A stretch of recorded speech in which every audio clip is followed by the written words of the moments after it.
What's going on, everybody? Thank you so much for checking in. In this video, we're going to go over SPY, which is the S&P 500 ETF, and we're also going to cover some other notable names on the market, such as Tesla, Apple, AMD, NVDA, Meta, and Amazon. We're going to talk about these stocks on the macro and the micro charts, so we have an idea of what's happening on the overall picture and what's happening on the day-to-day.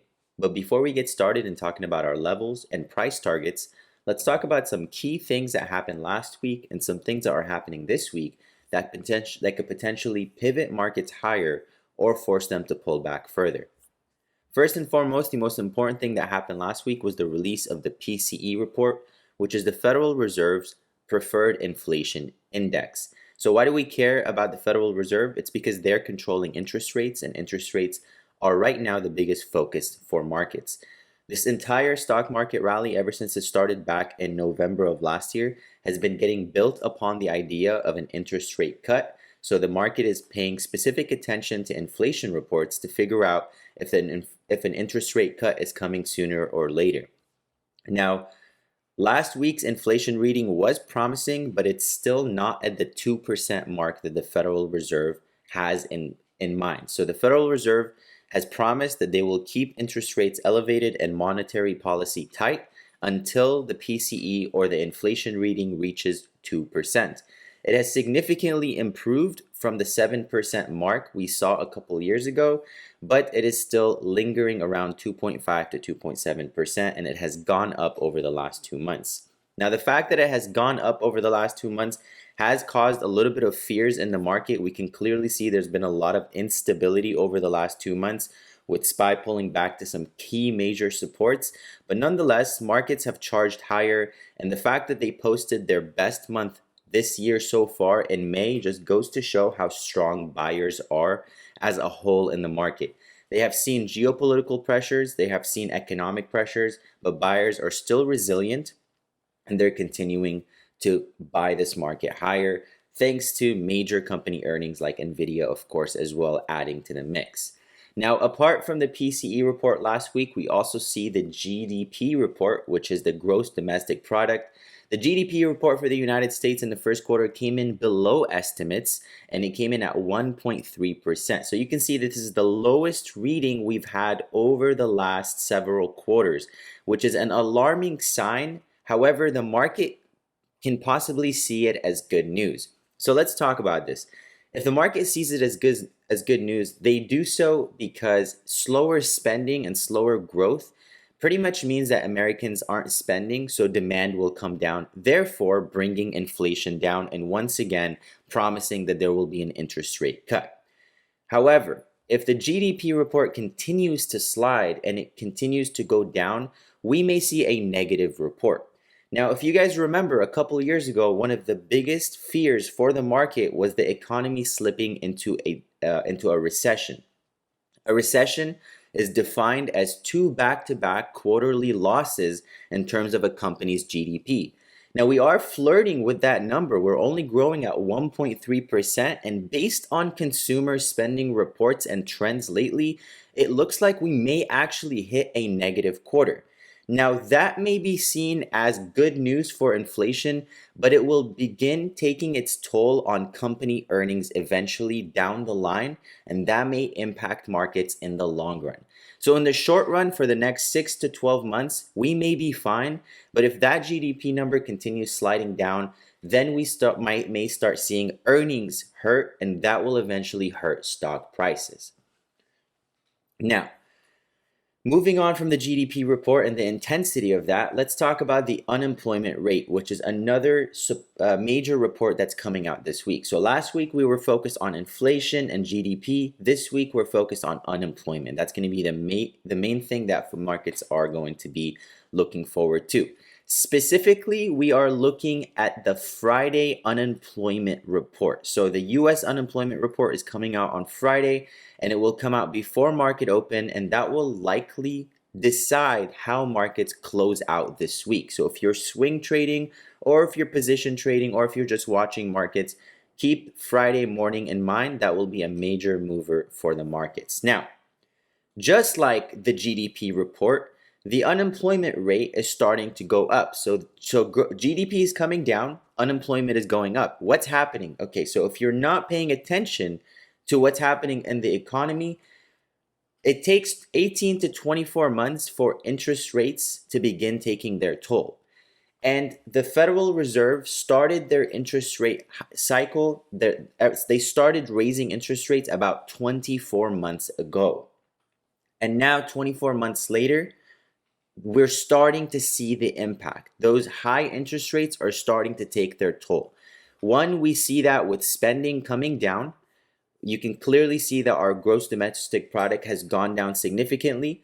Next, you see rising unemployment. So higher interest rate environments make it more expensive for companies to grow because it becomes more expensive to borrow from banks.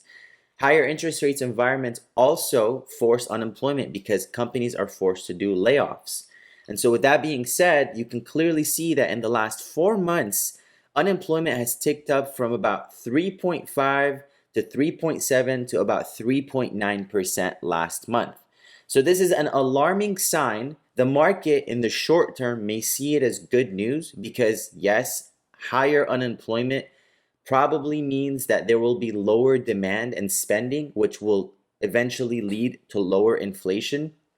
But higher unemployment can be detrimental if it goes on for too long. The Federal Reserve here is starting to flirt with the line of holding interest rates high too long. And if they do so, they can force the country into a recession and they can cause a massive spike in unemployment.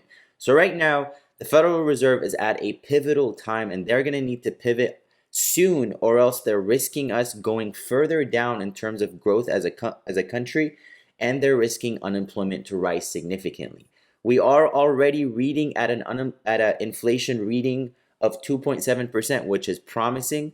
And so our thoughts is that there will need to be a shift in monetary policy soon, or the Federal Reserve is risking an entire recession, which will eventually cause markets to come down.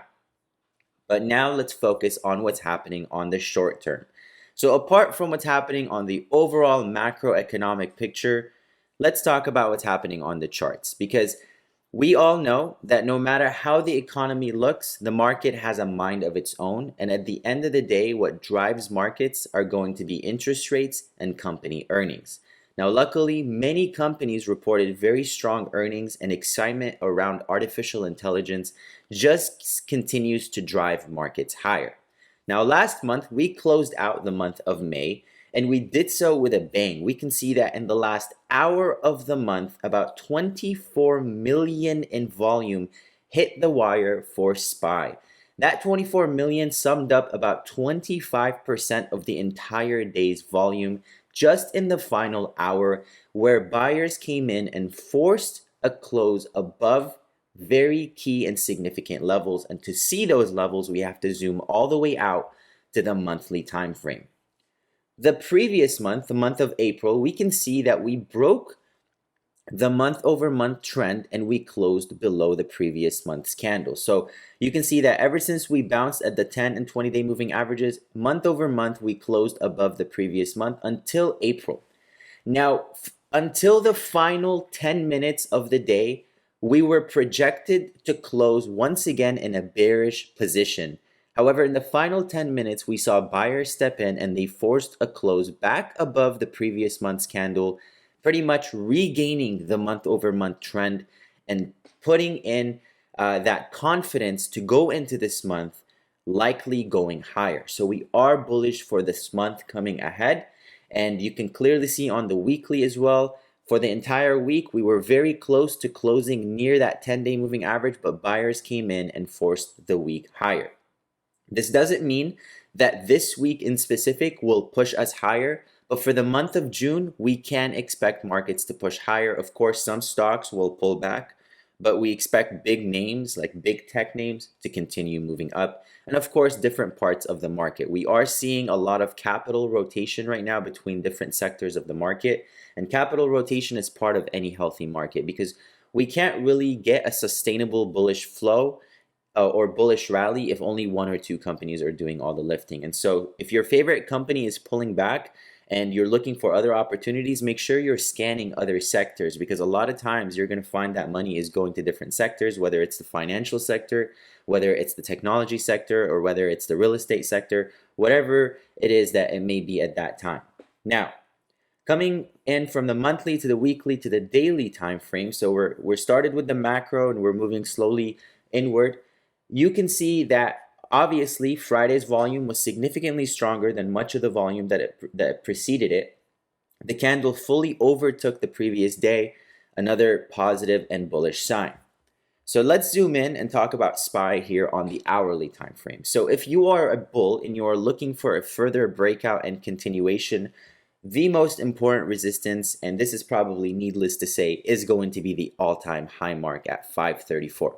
SPY buyers are going to need to break out above that level in order to see continuation. Now, if you watched our last video, our price target was around 534, or if you caught our last analysis, and now that we expect it to break above 534 in the coming weeks, we have the next price target set between 538 to 540. So if you are looking for the next target above 534, these are going to be your targets. Now, keep in mind, these are just projections and they're bound to change. You're going to need to pay attention to momentum, to overall volume in order to see if it is a sustainable breakout. To the downside, we have supports here as follows. The most important and critical support for the week is going to be this support right here, because this is the point of reversal that we saw last week. So SPY, when it was coming down on Friday, this was the point in which buyers said, nope, we're going to buy this up. And so if we break below that level, it's going to be detrimental for the trend and we will likely see free fall downwards. The next stock on our watch list is going to be Tesla. Tesla on the daily time frame hasn't really gone anywhere over the last few weeks, but it looks like both sides are trying on the shorter term time frame. However, buyers are still holding this blue trend line that we have drawn out here, so they're slowly inching the stock higher, but these are the levels it needs to break out above in order for it to sustain a rally, and these are the levels that it needs to break below in order for it to sell off further. Tesla is in a weird position where right now it is really a 50-50 shot. We don't really know what's going to happen, but keep in mind that this week we are seeing US auto sales numbers on Monday, which may move Tesla up or down depending on how that turns out. Next stock on our watch list is going to be Apple, which Apple has been one of the best stocks during this entire pullback, surprisingly too, because we were more bearish on them after their earnings, but the stock has just shown so much resilience. And, you know, as they say on the market, don't trade what you think or just trade what you see. And obviously, we see a lot of strength on Apple. And so if you are bullish on Apple, it is currently trading within a bullish trend. You can see the stock is forming what looks to be some kind of bullish pattern following their earnings breakout, and it looks like it's trying to go towards that all-time high. Before it goes to all-time high, though, these are the two resistances in focus, and these are the supports in focus. The biggest pivot point for them this week is going to be this 186.60. So we're going to put the critical support at that level. So make sure you're watching this because this is where it pivoted last week. You don't want it to break below that level this week. The next stock on our watches is going to be AMD, which, like Tesla, hasn't really gone anywhere over the last few weeks. And that's because AMD is generally trading at a very high price to earnings ratio, which means that the stock is in need of a serious correction. Now, a price to earnings ratio can be adjusted by two ways. Either the company can bring up its profit margins or the company's stock is forced to pull back. Now, given the fact that there's so much excitement around artificial intelligence and semiconductors, markets don't seem to really care about the fact that AMD has such high price to earnings ratio because they expect profit margins and profits to go up. And so this could be part of the reason why AMD is just moving sideways. It is waiting for the semiconductor rally to start up again with the leading NVDA, of course, and it may see a sympathy move back up. But if you are a long-term investor, you have to keep that price to earnings ratio in mind. AMD is going to need to do some serious work on their next earnings in order for them to keep their current stock valuation. Now, AMD in the short term, here are the levels that we're focused on. AMD slightly broke below its key trend line support. You can see that it broke below it on Friday, but like many other stocks, it saw massive buying volume towards the end of the day, and it managed to close back above. Nonetheless, these are the resistances in focus. This is the first resistance for a breakout, and these are our next two price targets. And then to the downside, these are the supports that we are using in the case of a downside sell-off. The next stock on our watch list, of course, is NVDA. NVDA has been a phenomenal stock to us. We have been trading this stock. Let's see, we entered the stock probably around 475, and it has just been a phenomenal stock. We can see this entry back here on November 9th. It has hit both of our price targets, and we have updated our new price targets. Of course, NVIDIA is seeing that post-earnings gap-up move. The post-earnings gap-up in specific is one of our favorite trading strategies, and we teach it fully in our course. Make sure you check out the description for the full course link. Now, NVIDIA in specific on the daily, obviously very bullish, the leader in its sector. Here are the levels that we're focused on. You can see we don't have any red on NVIDIA because this is a stock that we simply would not bet against right now. The first resistance in focus is going to be its all-time high. Above that, it is a blue sky breakout, so we just have to watch volume and momentum to figure out where to take profits. And these are the downside supports in focus. The next stock on our watch list is going to be Meta. Mostly has moved sideways since its earnings gap down. Here are the levels that we're focused on for Meta. First resistance. After that, this is our price target, and then these are your two downside supports.